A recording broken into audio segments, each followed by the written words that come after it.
Welcome to a playoff edition of Begley's Mailbag. I'm Ian Begley, SNY's NBA insider, and I'm here to answer your questions about the Knicks and the NBA.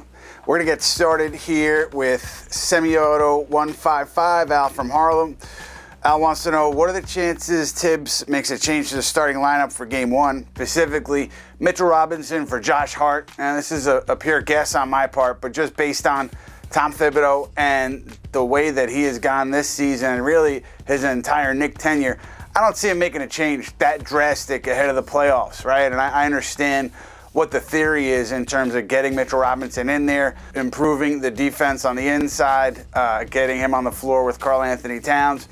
Changes what that starting five can do on both ends of the floor. I get it. I just don't see Thibodeau and the way he's managed things really since he's come here, being willing or being open to, I should say, making that kind of a drastic change ahead of the postseason. Frankly, I don't think many NBA coaches who coached a 51-win team that was playing at this level with the rotation that it had would be making that change ahead of a playoff series. It seems pretty drastic to me. Again, I understand the principle behind it, but yeah, just a guess here. I don't see that change coming into the starting lineup, at least in the beginning of the series. Look, if you're in a series and you're struggling, I think everything is on the table in terms of making changes, but Game 1, I can't see it. Got one here from Thomas Montana. Team Montana 4810 wants to know, is there any chance we see Karl Anthony Towns, Mitchell Robinson in a lineup together? They have played limited minutes together this regular season. Look, the Knicks, Tom Thibodeau on the record has talked about this as a weapon that the Knicks had wanted to use when he was asked about it when Robinson was hurt. So now that Robinson's back, they have seen it a little bit. Part of me thinks that maybe they only used that in a limited way because they didn't want to show teams a lot of it on tape ahead of the postseason. And then, you look at Detroit here, Jalen Durant, right? And so that's a big you're going to have to deal with. Isaiah Stewart, too. And so maybe when those two are on the floor, does it make sense to go Robinson Towns? I would be surprised if you didn't see it this series, if the Knicks didn't at least try it in this series. And then, you get into that Boston series. If the Knicks get through Detroit, the geometry is a little bit different with the way that team looks versus the Celtics. But yeah, I'd be surprised if they didn't at least go to it and take a look to see how it looked against Detroit this upcoming series, because again, they have said it's a weapon. So let's see how it plays out. But the good thing for the Knicks is Mitchell Robinson, he's healthy, right? I think he's done a good job. You should tip your cap to him in terms of his rehab and his ability to follow the plan here and stay healthy and get his conditioning back to a decent level going into the playoffs. The Knicks and Robinson I think that's a big positive for them to be where they are heading into this Detroit series. My friend and yours, State from Harlem, wants to know what's Tibbs' job security. He talks about the picks the Knicks gave up to put the roster together, OG Anunoby's contract. References Tom Thibodeau's age. I'm not an ageist, so I think a coach at any age can have success, State, but that's just me. Mentions the potential of 3 second-round exits. And then, will Leon Rose get a younger coach? My first reaction to that is I had to think about it a little bit, State. And then I'm thinking, yes, the security is not where I thought it was earlier in the season, right? Because somebody had asked me, maybe it was November, hey, if the Knicks struggled, do you think Tom Thibodeau, Leon Rose would be in trouble? I said no at that time, and that was just based on things that I'd heard and how everything had played out to that point. But now, over the course of this season, talking to other people about it, I think the winds are blowing a little bit differently right now, and I do think the stakes are high for Tom Thibodeau going into this series. Now, look, if the Knicks were to lose to Detroit, that would be a massive underperformance in terms of where their expectations were coming into the season. And, it's all about how Knicks president Leon Rose and Knicks owner James Dolan react in that moment to that loss. Are they willing to shake things up to the degree of getting a new coach and having Tom Thibodeau either go upstairs or parting ways with Tom Thibodeau? I don't think that's off the table, just based on the conversations that I've had. So yeah, stakes are high. Knicks, I think, at least need to get through Detroit, and I think play well play competitively against Boston for things to remain status quo. But outside of that, I do think a lot's on the table. I think there are going to be some hard conversations including the status of Thibodeau. But let's not get ahead of ourselves, right? Because this team, 51 wins in the regular season, coming off of 2 strong playoff appearances, particularly last season. A lot of changes were made, ups and downs of the regular season, but let's not count out the Knicks at this point. I do think they have a solid chance against Detroit here, and then you see what happens against Boston. But the point state is well taken in terms of Tom Thibodeau's security going into the playoffs.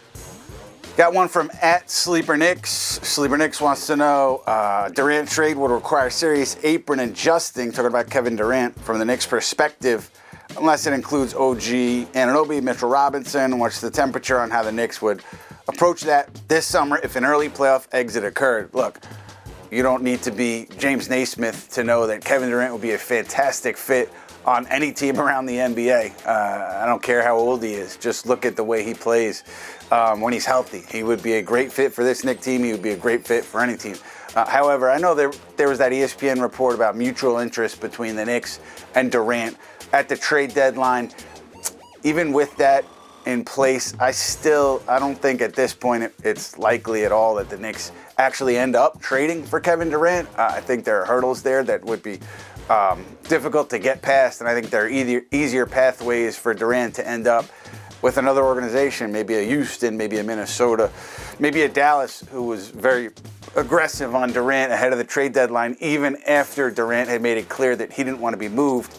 So that's where I'm looking. I think the Knicks would be more of an also-ran in this situation. But sure, Durant would be a fantastic addition to this team. And you're right, you would have to give up an Anunoby or a Bridges or a Towns plus other assets in order to make that kind of a deal. So the Knicks would have to be willing to really reshape this roster. But any team, 29 teams outside of Phoenix, I think would be willing to put together a strong package for Durant. Again, I just too many hurdles there to me at the moment to see this as a likelihood for the Knicks. But that's right now. Let's see what happens as things shake out in the postseason. But the point is well received in terms of maybe the Knicks making a big move if things don't go well in the playoffs for them. Got a query here from Tsunami Sev. Sev MTV wants to know, are the Knicks looking to extend Mikal or trade him? What do people in the Knicks organization think about him and his play this year? I mean, I can't give you the up-to-date, up-to-the-minute opinion on Mikal Bridges in terms of people, decision makers with the Knicks. I don't want to, misstate anything, misrepresent what I know and what I want to say. But what I will say is the attitude that I've heard kind of outside the organization, people kind of in touch with them over the season, they have to extend Mikal Bridges, right? They gave up so much draft capital to trade for him that you have to extend him. And if, things go sideways and you're looking to make a big deal and you don't think Mikal, is someone that you want to extend, obviously then go ahead and look into trading him. But there's not a lot of middle ground here, right? Because if you don't extend him and then, he gets into free agency, some uncertain situation, and you let him walk for free, that's horrendous. So you have to extend him, either that or be very aggressive in pursuing potential deals of him to get something significant back. Yeah, there's no gray area, no middle ground here with Bridges. It's either one extreme or the other extreme because of how much you gave up to get him here in New York. And that's just kind of in talking to people around the league, around the situation, that was my read on it over the course of the year. Again, what happens in the postseason plays a big factor in any and all offseason decisions. So let's see what happens starting against Detroit. I think Mikal Bridges could have a really strong series and a strong impact on what the Knicks do against the Pistons. Yeah, but if not, and if the Knicks are in the market for trading for a big name player, and Bridges struggles there, I can say pretty confidently that they would be talking about Bridges in that potential deal for a star player. Again, let's not get ahead of ourselves. Let's see how things look against the Pistons. Got a question here from Shannon Ferguson, who wants to know, do I think the Knicks were in better shape after the 23 playoffs than now? Youngest team in the playoffs, most tradable picks in the Eastern Conference, 3 good young players with trade value. Look, I think that just kind of It's hard to explain it, and there's not really anything tangible that I could point to, but just the idea of a team needing to be kind of all in for each other, all in for the greater good. I think that last year's team was there going into the playoffs, and I think you saw that result based on what you saw in the Philly series. I think everybody was really committed to the group, to something outside themselves. I don't want to say that these guys this year are guys who are selfish or, more out for themselves than anything else, but I just don't see that level of connectedness. And I'm not talking about like the time that the media spends in the locker room, because I think that gets overblown in terms of what kind of insights we actually can draw from those periods when we're in that locker room. I don't think you can draw a lot from it, but just kind of talking to people around like the situation, inside the team, outside the team, all over it.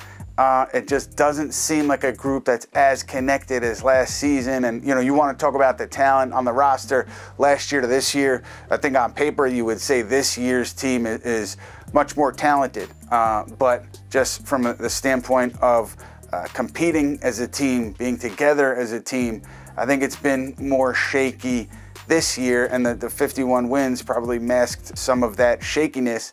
Now, look, I can't tell you what it's like there right now, right? I'm just telling you what I'd known over the course of the season. Maybe there was a big group meeting where everybody got on the same page going into this Detroit series, and maybe they come out in the same way last year's team did with that togetherness, and they have a strong run in the playoffs. I'm just saying to you that I did not get that sense over much of the regular season. That'll do it for this edition of Begley's Mailbag, but be sure to keep an eye on SNY.TV for future mailbags and future putback episodes throughout the playoffs and then the offseason.